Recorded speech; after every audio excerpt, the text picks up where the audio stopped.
Chapter 2 Roots in the Shadows. The faint hum of the ceiling lights buzzed in the background of the quiet orphanage, but for the staff the day was anything but ordinary. In the small playroom, a group of children sat huddled in a corner, their wide eyes fixed on Mika.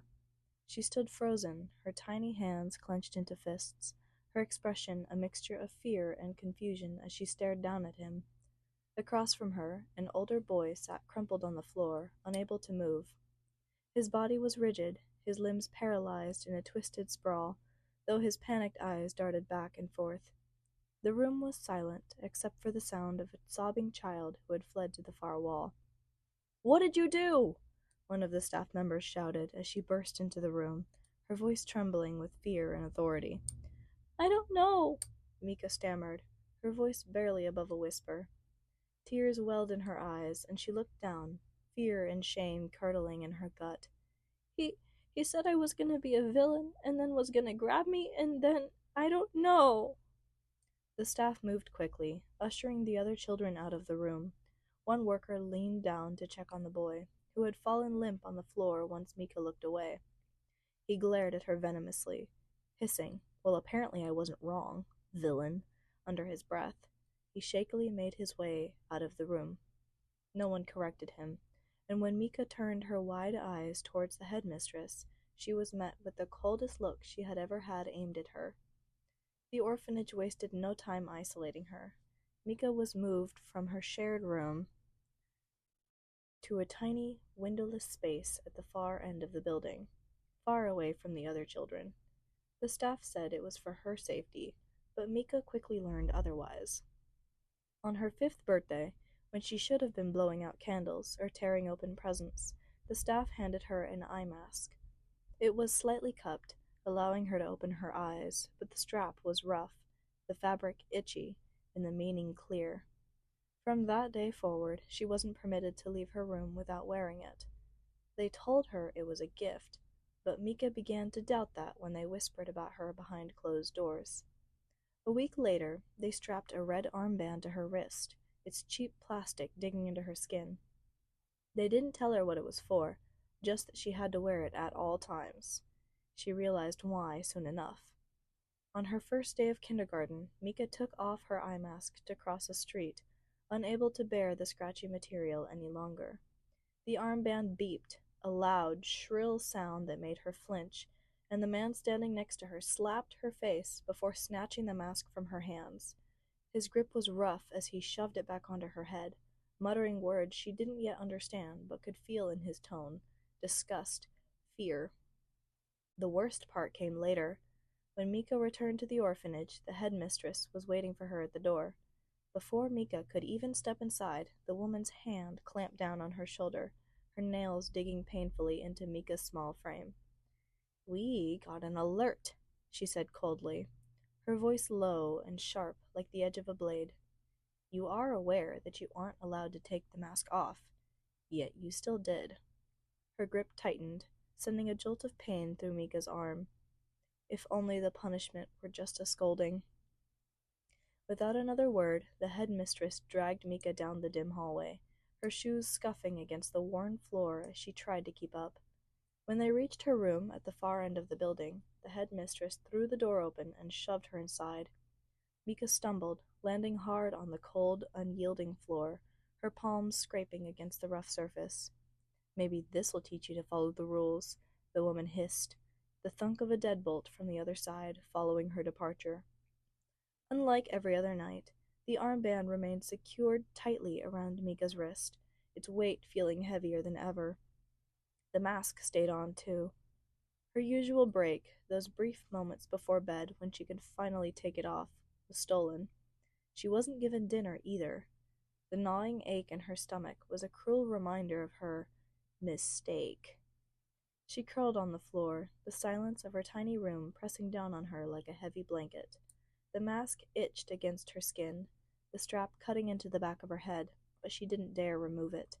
The headmistress's words replayed in her mind, her tone colder than the floor beneath her. "You still did." Mika stared into the darkness behind her mask, wondering, not for the first time, what made her so dangerous, and why the world feared her quirk so much that she wasn't even allowed to show her face. Her small fingers traced the edges of the mask, but she didn't dare loosen it. She couldn't.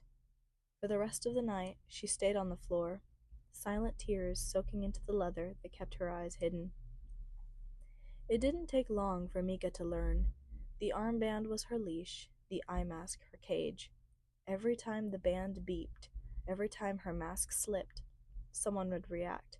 Whether it was a stranger yanking her away like she was a bomb about to go off, or the orphanage staff docking her meals and privileges, she came to hate the sound of the beep, the way it made her heart race and her stomach churn. At school, her teachers handed her Braille textbooks and a cane, speaking to her loudly and slowly like she was both deaf and stupid. The orphanage had registered her as quirk blind to ensure she qualified for extra government funding, and Mika, too young to understand the full extent of this lie, was left to piece together her world without sight. Her fingers became her eyes, running over raised dots until the words formed in her mind. Her hearing sharpened over time, compensating for what she couldn't see. She could tell who was entering a room by the rhythm of their footsteps, who was whispering about her by the tone of their hushed voices, and they always whispered. "She's dangerous," one teacher muttered to another when they thought Mika couldn't hear. "A villain's quirk," another said, louder this time, the words sticking to Mika like a burr. Villain, dangerous, broken. By the time she turned 8, Mika had learned to walk without her cane, navigating the world through sound and touch. She could feel the shifts in the air when someone moved close, and hear the quiet intake of breath when her presence made them nervous. She always knew when someone was staring. At the orphanage, the other children gave her a wide berth, their footsteps quick and uneven when they passed her in the halls. Some of them whispered cruel things under their breath, daring each other to get close to the blind girl.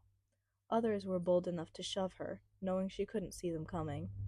The staff turned a blind eye, content to leave Mika to her isolation as long as she kept her mask on and her quirks suppressed. The only place Mika felt truly free was in the quiet of her room, where she was finally allowed to take off the mask. She would sit at the edge of her bed, the cool air brushing against her face, and rub the raw marks the strap left behind. In those moments, she would let her mind wander, trying to imagine what the world looked like beyond the blurry impressions she had seen before her mask became a permanent fixture. But freedom came at a cost. The stronger her hearing became, the harder it was to ignore the things people said about her. Their fear, their hatred, their contempt for her quirk. It filled the air around her, invisible but suffocating. Mika learned to walk without sight, but she could never walk away from the weight of their words. The orphanage buzzed with excitement as a well-dressed couple arrived to meet the children. Staff hurried to organize the kids, ushering them outside into the play area where the warm sun lit up their smiles. Laughter echoed across the yard as children ran, climbed, and played together. Mika wasn't among them. She sat apart under a large oak tree near the edge of the yard, knees drawn up to her chest. Her hands toyed with the hem of her shirt, a nervous habit she hadn't been able to shake. The eye mask strapped across her face left her blind to the happy scene unfolding nearby, but she could hear it all. The shouts of joy, the shrieks of laughter, the sound of feet pounding against the grass. It wasn't that she didn't want to play with the other children. She wasn't allowed. The staff had made that clear years ago.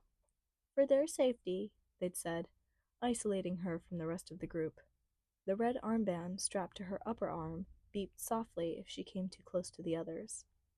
Mika had learned to make herself as small as possible, to fade into the background where she wouldn't be noticed, but today, even tucked under the oak tree, she felt exposed. The couple was walking towards her. She stiffened as their footsteps drew closer. What did they want? They were probably just curious. She could already imagine them asking the staff about the strange girl under the tree. But then, to her surprise, the woman stopped in front of her and knelt. "Hi there," the woman said, her voice warm and gentle. "What's your name?" Mika tilted her head slightly, unsure if the question was directed at her. She hesitated. Mika, she finally replied, her voice barely audible and hoarse from disuse. The woman smiled. That's a beautiful name, she said softly. Do you mind if we sit with you for a while? Mika blinked behind the mask. People never asked to sit with her.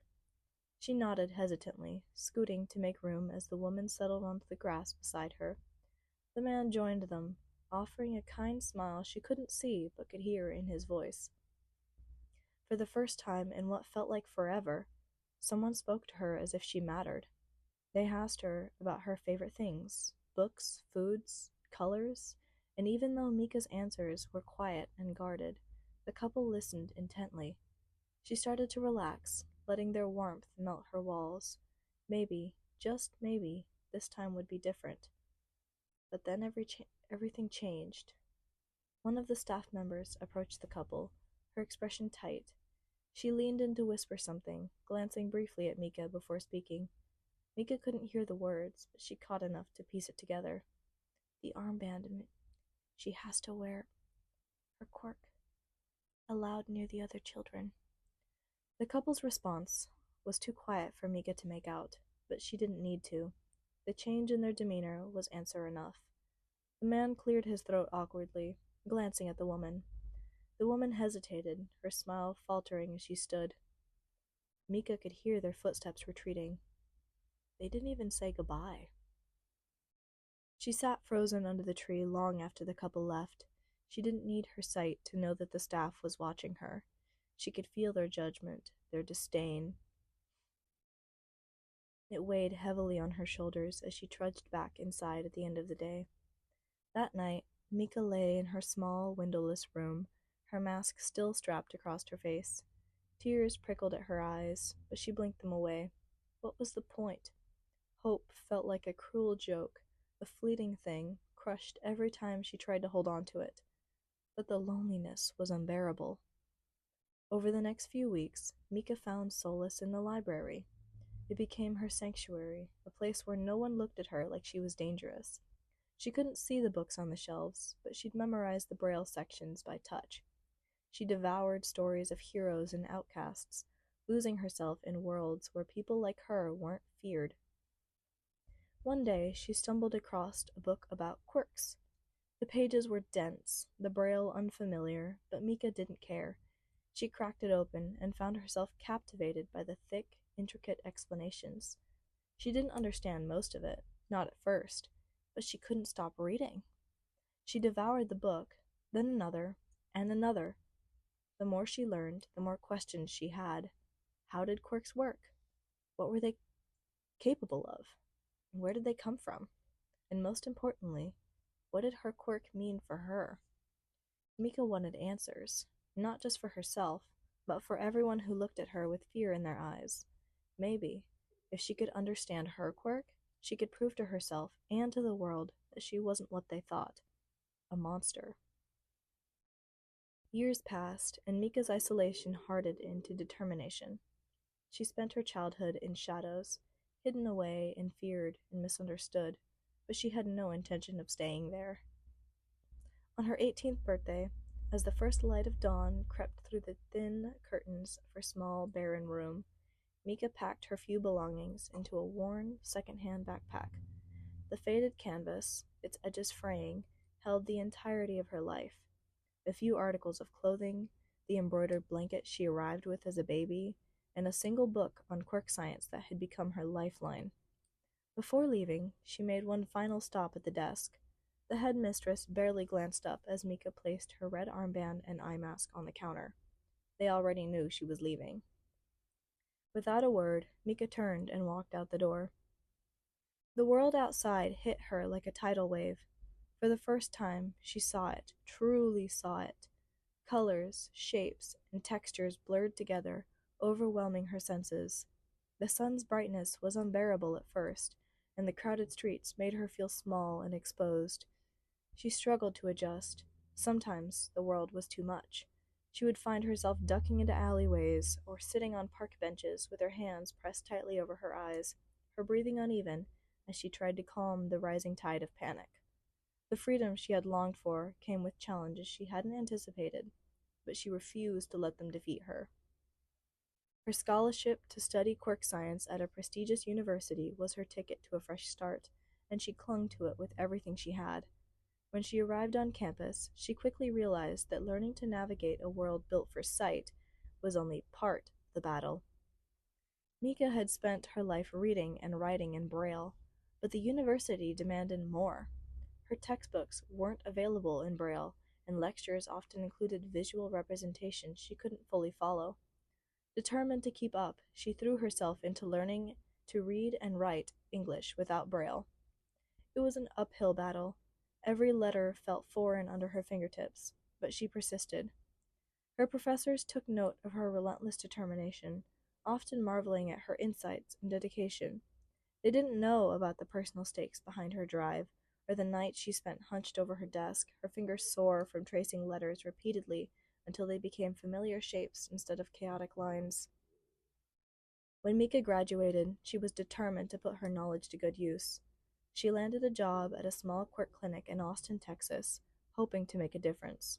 But it didn't take long to realize that her colleagues were no different from those that she'd encountered growing up.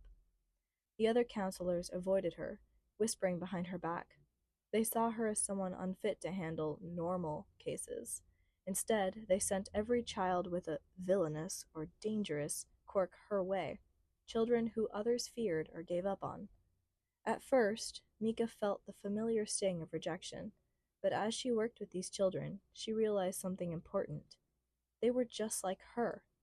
They were misunderstood, ostracized, and desperate for someone to see them for who they truly were. The more she helped them, the more word spread among the parents of kids with difficult quirks. Families who have been turned away from other clinics sought her out, desperate for someone to help their children navigate the world. Mika earned a reputation, not just as a skilled quirk counselor, but as someone who truly understood. Her office became a safe haven, a place where children could learn to accept themselves, and where parents could find the guidance and support they had been denied elsewhere.